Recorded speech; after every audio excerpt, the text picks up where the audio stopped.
Hey John here, here's a slow version of that picking run. Starting here on the 2nd fret of the low E string.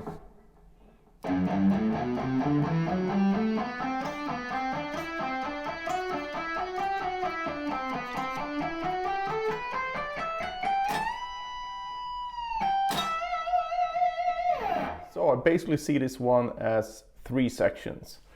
So we start here with ascending E minor scale, so E Aeolian. 2nd fret, we just go up, and then we have the root here. So basically two sixes, so 1, 2, 3, 4, 5, 6, 1, 2, 3, 4, 5, 6. And this can be tricky because I know a lot of people have trouble playing more than 2 strings at a time.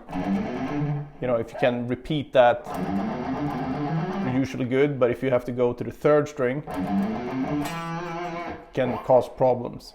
So I think this is a really good thing to practice, actually. So if you can incorporate any type of 2 strings plus sequences in your playing, that will really open up your alternate picking ability. So what I mean by that is that the first step would be going that far and then going back.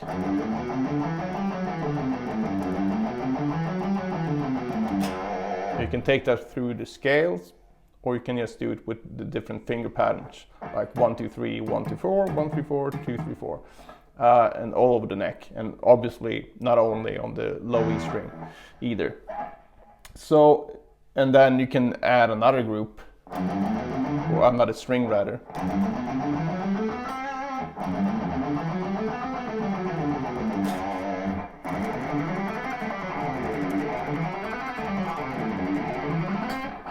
So that kind of stuff is really important. But I found that if you can go above 2 strings, so if you can go beyond this, you can actually go to,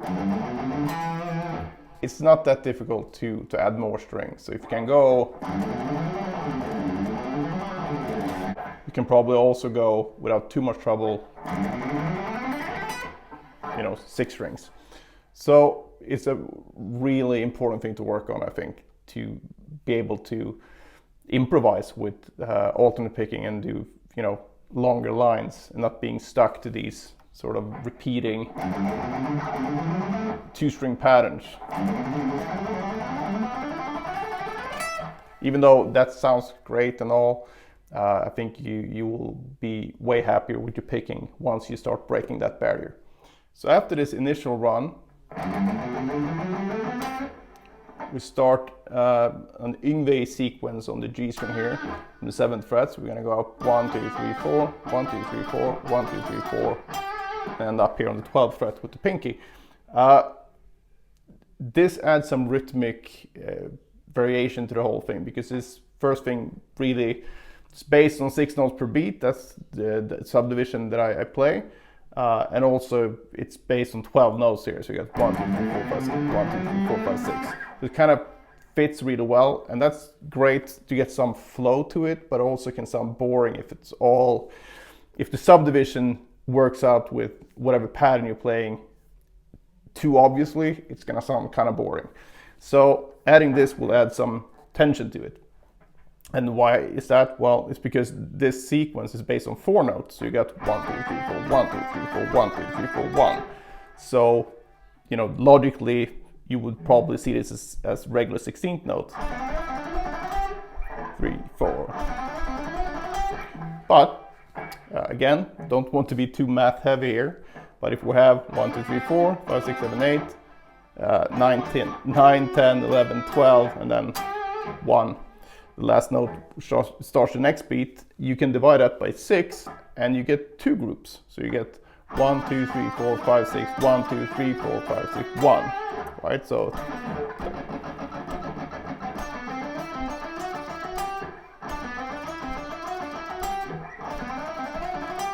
and then it doesn't sound as predictable.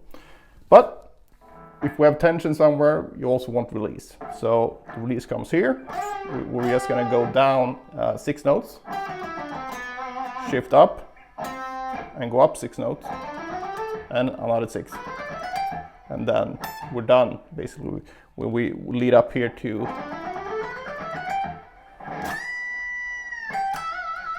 the bend from the 17th fret of the high E string. So basically from the 4th to the 5th in the key of E minor. And on the root note here, so we go. So this note, the minor third, you get a slight bend, not a half step like that, but like a quarter bend, and it will add more feel to it. So everyone on Facebook will, you know, they won't be as angry with you for playing fast if you add that. Anyway, all jokes aside, the way to practice this, I think this run is not that long really, and it's based on kind of the same type of picking. So you have this. Apart from that, you only have this single string that connects it with another groups of 6 type pattern. So you have 3 obvious ways of dividing it.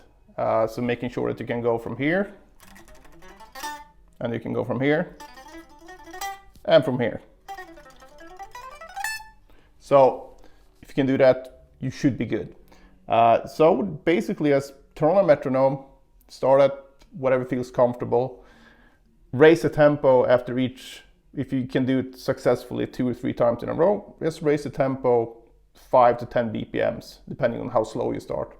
And then you will find out pretty quickly what section is giving you trouble. And that's where you should aim to, you know, spend most of your practice time. Because if you can do this thing, but you have real trouble with this, you don't really need to be a brain surgeon to figure out that you should probably spend more time on this thing. And even if you can't play this initial run up to the speed that you want, it's still better to spend your practice time on the part that you cannot play up to par with the rest of the run, if that makes sense. So don't really worry about if, like, well, you know, shouldn't I try to get this up to 120 or 140,000 or whatever tempo you're going for before you even bother with the harder part. And I say no to that, because there might be issues that you solve here that will help you with this run to make that become even better and faster.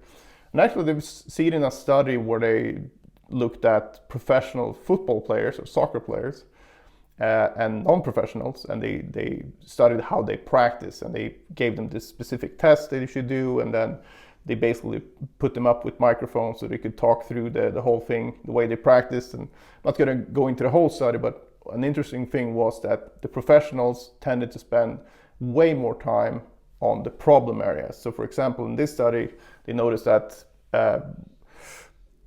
they would be way worse with, you know, either the left or the right leg, and they would spend more time on this particular challenge with the bad leg. But what's curious and very important to know is that even though they spent most of their practice time on the bad leg, the good leg also improved. So obviously this is not soccer or football, but I think the same thing goes. If you shore up your inefficiencies and what you're not good at, the things you're actually already good at will also improve just by the fact of you getting better at fixing all your weaknesses, basically. Unfortunately, this is hard to do because our egos get in the way when we do this, because we want to sound good when we practice, which is a mistake, I think. So I'm not saying that you should sound bad when you practice, but you shouldn't be, you know, super happy with whatever you're playing and everything just flows, because that's not really practicing. If you really want to improve, you should practice things that you're really bad at. And even more so than that, find a lot of things you're bad at, put them all in a schedule, and then follow that schedule until you can see a real noticeable improvement. That's the most efficient way forward. Hope this was helpful. If you have any questions, just post them below the video here. I'll get back to you as soon as possible. Otherwise, see you in the next one.